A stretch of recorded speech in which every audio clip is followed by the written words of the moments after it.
नमस्कार और स्वागत है इस नई चर्चा में। आज हम एक बहुत ही दिलचस्प किताब सुधा मूर्ति की नूनी के गांव की छुट्टी और खोई हुई बावड़ी के कुछ अंशों पर बात करने वाले हैं। ये कहानी है नूनी नाम की एक लड़की की। शहर की रहने वाली है बेंगलुरु की और उसे अपनी छुट्टियां बितानी है कर्नाटक के एक छोटे से गांव में अपने दादा दादी के यहाँ। पर वो कुछ खास खुश नहीं है इस बात से। हाँ, तो हमारे पास इस किताब के कुछ अंश हैं जिनसे हमें नूनी के सफ़र की एक झलक मिलती है। मतलब कैसे वो शुरू में नाखुश थी, फिर कैसे एक बड़ी खोज करती है और फिर कैसे वो खुद बदल जाती है। तो आज कोशिश करेंगे कि इन अंशों से कहानी की परतों को खोलें, देखें कि एक गांव का जीवन कैसा होता है, हमारी विरासत का क्या मतलब है और कैसे नए अनुभव हमें बदल सकते हैं। सोचिए, एक शहरी लड़की जिसके लिए छुट्टियां मतलब मॉल, शायद सिनेमा, गैजेट्स, उसे अचानक एक ऐसे गांव भेज दिया जाए जहां ये सब है ही नहीं। तो पहली प्रतिक्रिया क्या होगी? शायद यही कि अरे ये छुट्टियां तो बहुत उबाऊ होने वाली हैं। पहले कुछ अध्याय मतलब अध्याय 1 और 2 इसी कश्मकश को दिखाते हैं। नूनी को बैंगलोर की तेज रफ्तार जिंदगी की आदत है और उसे चिंता है कि इस शांत धीमी सी जगह पर वो क्या करेगी, कैसे वक्त काटेगी। हाँ, ये शुरुआती हिचकिचाहट बहुत स्वाभाविक है, खासकर आजकल के बच्चों के लिए। शहर की जिंदगी ना हमें एक खास तरह की आप कह सकते हैं उत्तेजना और व्यस्तता का आदी बना देती है। गांव का धीमापन, प्रकृति से वो नज़दीकी, जानवरों का आसपास होना, ये सब नूनी के लिए बिल्कुल नया था और शायद थोड़ा थोड़ा असहज भी। ये सिर्फ सुविधाओं की कमी नहीं है, बल्कि जीने की पूरी लय ही बदल जाती है ना। हाँ, लय बिल्कुल बदल जाती है। शहर आपको दौड़ाता है, गांव शायद आपको ठहरना सिखाता है। बिल्कुल सही कहा। और शुरू में उसे तालमेल बिठाने में दिक्कत भी होती है, जैसा अंशों से पता चलता है। लेकिन फिर जैसा अक्सर होता है, चीजें थोड़ी बदलने लगती हैं। अध्याय 3 में वो गांव के दूसरे बच्चों से मिलती है। पहले थोड़ी झिझक होगी शायद, पर फिर धीरे धीरे वो उनके साथ घुल मिल जाती है। हाँ, और वो दोस्ती शायद एक अहम मोड़ साबित होती है। पर एक खेल खेलते हैं, मतलब मिट्टी में खेलना, साइकिल चलाना, कहीं भी निकल जाना साइकिल लेकर, बिना किसी रोक टोक के। ऐसा लगता है उसे एक अलग ही तरह की आज़ादी मिल गई हो। बिल्कुल, और ये आज़ादी शायद शहर की उस तयशुदा जिंदगी से बहुत अलग है। गांव में वो जो एक सहजता और बेफिक्री है, अपनी मर्जी से घूमना, पेड़ों पे चढ़ना, दोस्तों के साथ बस यूं ही वक्त बिताना, ये उसके लिए एकदम नया अनुभव है। दिलचस्प बात यह है कि कैसे उसकी वो शुरुआती बोरियत, वो अनिच्छा, धीरे धीरे रोमांच और खुशी में बदल जाती है। ये दिखाता है कि कभी-कभी अपने कंफर्ट जोन से बाहर निकलना ही हमें नए अनुभव और सीखने के मौके देता है। वो साधारण चीजों में खुशी ढूंढना शुरू कर देती है। और ये सीखना सिर्फ खेलने कूदने तक ही नहीं रहता है ना। अध्याय 4 बताता है कि नूनी अपनी दादी के साथ भी वक्त बिताती है, उनसे खाना पकाना सीखती है, थोड़ी बागवानी में मदद करती है। ये वो चीज़ें हैं जो शायद शहर में सीखने को कम ही मिलती हैं। और साथ ही वो अपनी दादी से कहानियाँ सुनती है, लोक कथाएं, पुरानी कहानियाँ जो उसे हैरान भी करती हैं और अच्छी भी लगती हैं। हाँ, ये पीढ़ी दर पीढ़ी ज्ञान का हस्तांतरण ये बहुत अहम है। चाहे वो खाना बनाने या बागवानी जैसे हुनर हो या फिर वो लोक कथाएं, ये हमारी संस्कृति को, हमारी पहचान को जिंदा रखने का एक जरिया है। दादी की सिखाई बातें सिर्फ काम नहीं सिखाती, वो एक परंपरा से जोड़ती हैं। और लोक कथाओं तो और भी गहरी होती हैं। वो मनोरंजन तो करती ही हैं, साथ में मूल्य, इतिहास, समुदाय की यादें सब सहेजती हैं। नूमी का उन कहानियों से बंध जाना दिखाता है कि कहानियों में कितनी ताकत होती है हमें अपनी जड़ों से जोड़ने की। बिल्कुल। और इसी सीखने समझने के माहौल में कहानी में एक रोमांचक मोड़ आता है।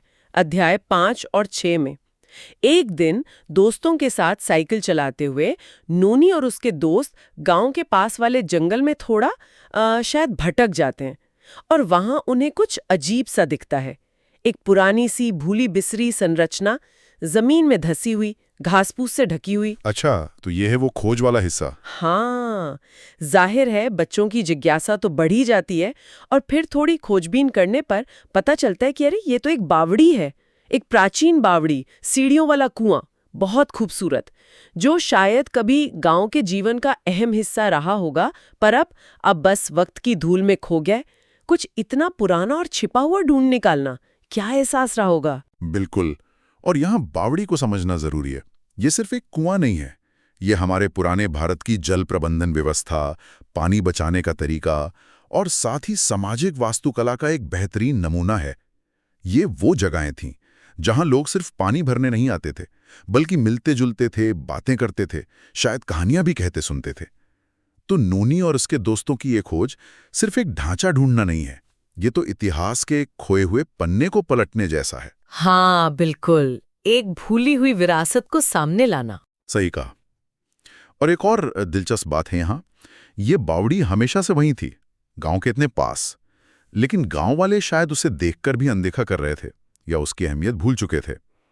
कभी कभी ना किसी बाहरी नजरिए की जरूरत पड़ती है, जैसे नूनी की वो शहरी जिज्ञासा, उन चीजों को नोटिस करने के लिए जो हमारी रोजमर्रा की जिंदगी का हिस्सा बनके अपनी अहमियत खो देती हैं।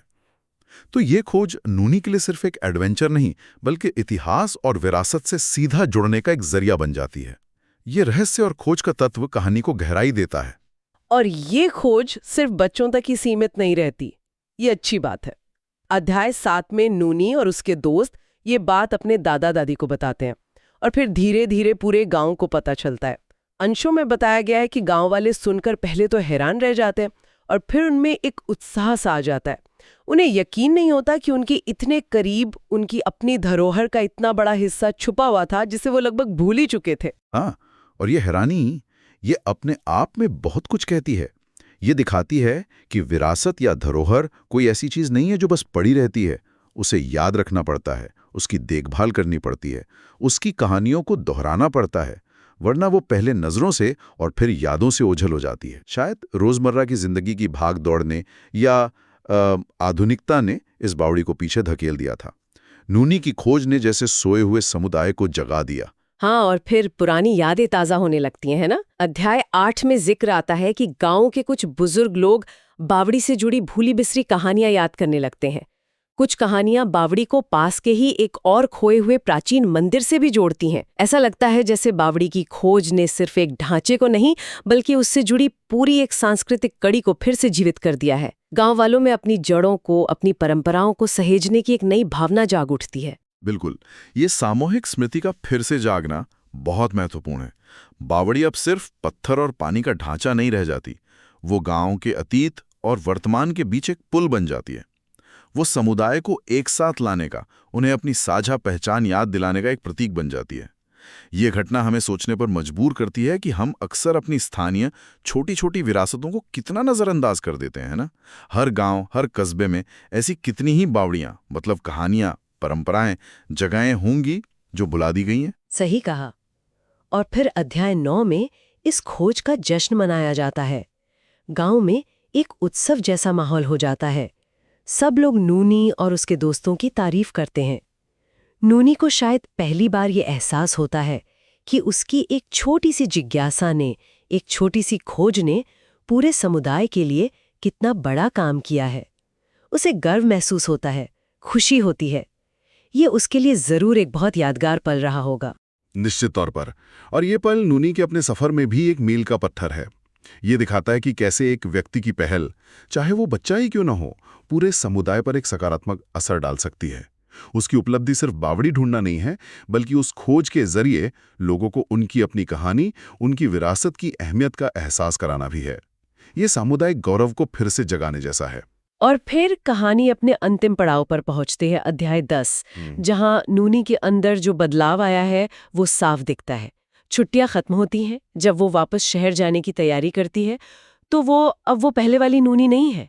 उसे एहसास होता है कि इस गांव ने, जहां आने से वो इतनी कतरा रही थी, उसे शहर की चकाचौंध से कहीं ज्यादा कीमती सबक सिखाए हैं। क्या सबक थे वो? उसने टीम वर्क सीखा, जैसे दोस्तों के साथ मिलकर बावड़ी की सफाई करना। उसने सादगी का मूल्य समझा कि कम चीजों में भी खुशी मिल सकती है। और सबसे बढ़कर उसने अपनी जड़ों और अपनी विरासत का सम्मान करना सीखा। वो सिर्फ छुट्टियों की यादें नहीं, बल्कि एक बदला हुआ नजरिया लेकर घर लौटती है। तो अगर हम इन अंशों को समेटें तो ये किताब रोमांच, खोज, परिवार और अपनी धरोहर को समझने का एक सरल लेकिन गहरा संदेश देती है, खासकर युवा पाठकों के लिए। बिल्कुल। इन अंशों से कई महत्वपूर्ण विषय उभर कर सामने आते हैं। पहला तो शहरी और ग्रामीण जीवन के बीच का वो फर्क, और ये समझना कि दोनों की अपनी जगह है, अपनी खूबियां हैं। कहानी ये नहीं कहती कि एक बेहतर है, बल्कि दिखाती है कि जीवन जीने के अलग-अलग तरीके हैं। सही। दूसरा विषय है सादगी का मूल्य। ये सिर्फ चीजों की कमी नहीं, बल्कि शायद प्रकृति से जुड़ाव, रिश्तों की गहराई और छोटी-छोटी चीजों में खुशी ढूंढने की वो क्षमता है, जो नूनी गांव में अनुभव करती है। हाँ, ये बहुत जरूरी बात है। तीसरा और शायद सबसे अहम, अपनी जड़ों और विरासत से जुड़ने का महत्व। बावड़ी तो इसका एक प्रतीक बन जाती है, लेकिन ये जुड़ाव लोक कथाओं में, दाली के सिखाए हुनर में, गांव के उस सामाजिक ताने बाने में भी दिखता है। ये समझना कि हमारा अतीत हमें बनाता है। और चौथा, नए और अनजाने अनुभवों के जरिए हमारा अपना व्यक्तिगत विकास। नूनी की यात्रा दिखाती है कि कैसे अपनी जानी पहचानी दुनिया से बाहर कदम रखने पर हम ना सिर्फ नई चीजें सीखते हैं, बल्कि खुद को भी बेहतर समझते हैं। और कहानी इन सभी गंभीर विषयों को ना बहुत ही सहज, दिलचस्प और आसान तरीके से पेश करती है। वाकई नूनी की यात्रा को देखें तो वो एक झिझकती हुई शहरी लड़की से एक आत्मविश्वास से भरी खोजकर्ता और एक काफी बदली हुई इंसान के रूप में सामने आती है। उसने न सिर्फ एक खोई हुई बावड़ी को ढूंढा, बल्कि शायद अपने अंदर भी कुछ नया पाया। गांव के उस अनुभव ने उसके नजरिए को वाकई बदल दिया। हाँ, और इन अंशों को पढ़ने के बाद एक विचार मन में रह जाता है। ये कहानी बड़ी खूबसूरती से ये दिखाती है कि हमारी विरासत, हमारी धरोहर कितनी आसानी से हमारी आंखों के सामने होते हुए भी हमसे दूर हो सकती है, भुलाई जा सकती है। उसी समुदाय द्वारा जिसकी वो पहचान है। गांव वाले बावड़ी के इतने पास रहते हुए भी उसे भूल से गए थे, उसकी कहानियां तक धुंधली पड़ गई थी। तो ये सोचने पर मजबूर करता है, क्या हमारे अपने आसपास, हमारे अपने शहरों और कस्बों में भी ऐसी कितनी ही अनदेखी बावड़ियां या इतिहास की परतें मौजूद हैं, जो बस किसी नूनी जैसी जिज्ञासु नज़र का इंतजार कर रही हैं, ताकि उन्हें फिर से खोजा जा सके और उनकी कहानियों को फिर से सुना जा सके।